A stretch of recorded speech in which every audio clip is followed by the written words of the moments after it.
Today, we are going to test your proficiency in English.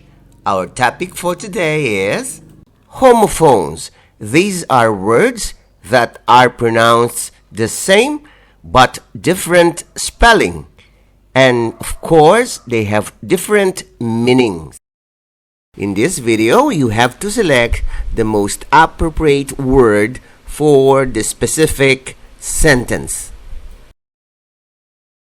In this quiz, you are going to answer 20 items in 20 seconds. Here are the questions.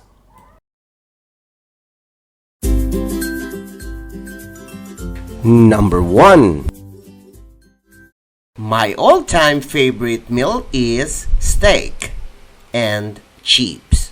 How do you spell steak?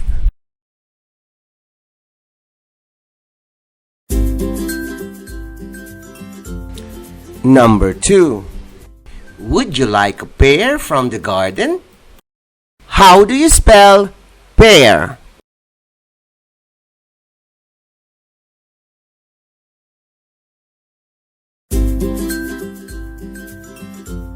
Number 3.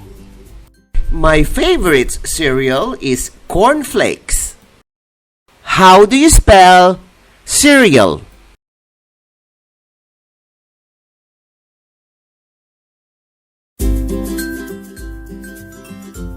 Number 4. The hotel guests got food poisoning because the meat wasn't cooked properly. How do you spell meat? Number 5. I ordered the Mexican hot pizza but couldn't eat the chili on top. How do you spell chili?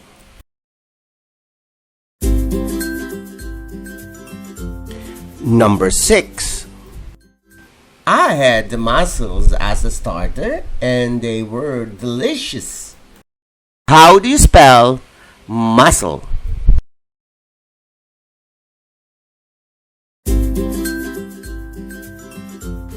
Number 7.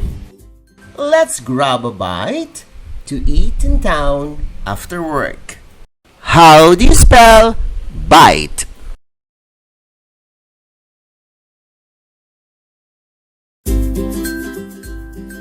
Number 8. The recipe says we need to grate the cheese into the sauce. How do you spell grate?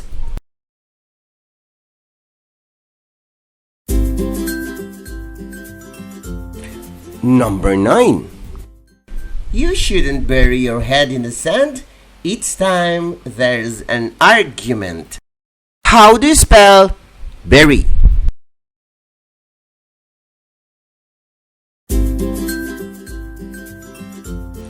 Number 10. Our roof has got a leak, so we need to fix it before the rainy season. How do you spell leak?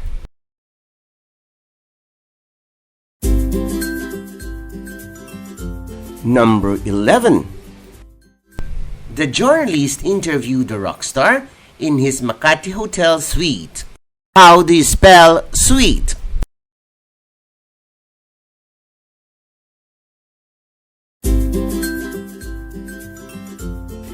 Number 12.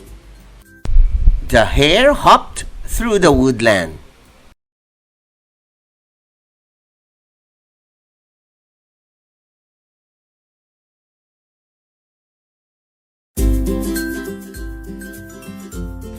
Number 13. If you walk around with bare feet, you might cut yourself. How do you spell bare?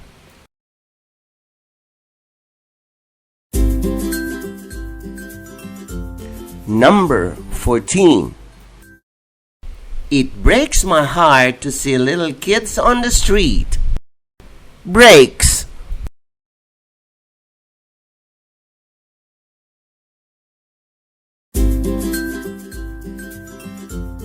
Number 15.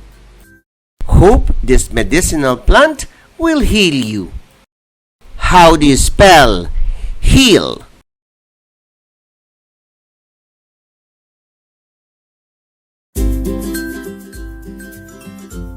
Number 16. Boracay is a big isle. How do you spell isle?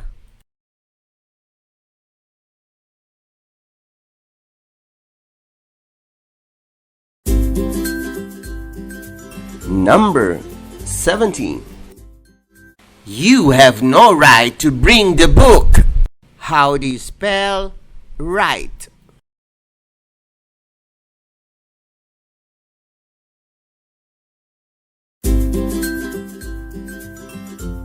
Number 18. Kindly leave me alone. How do you spell leave?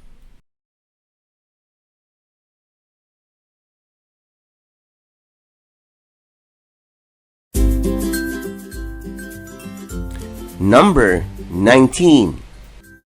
My mother read a fairy tale to my children.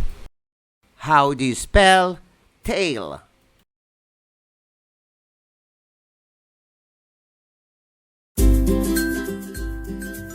Number 20.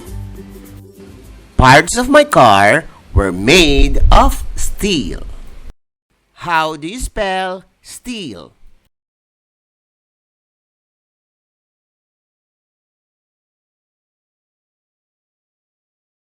Congratulations!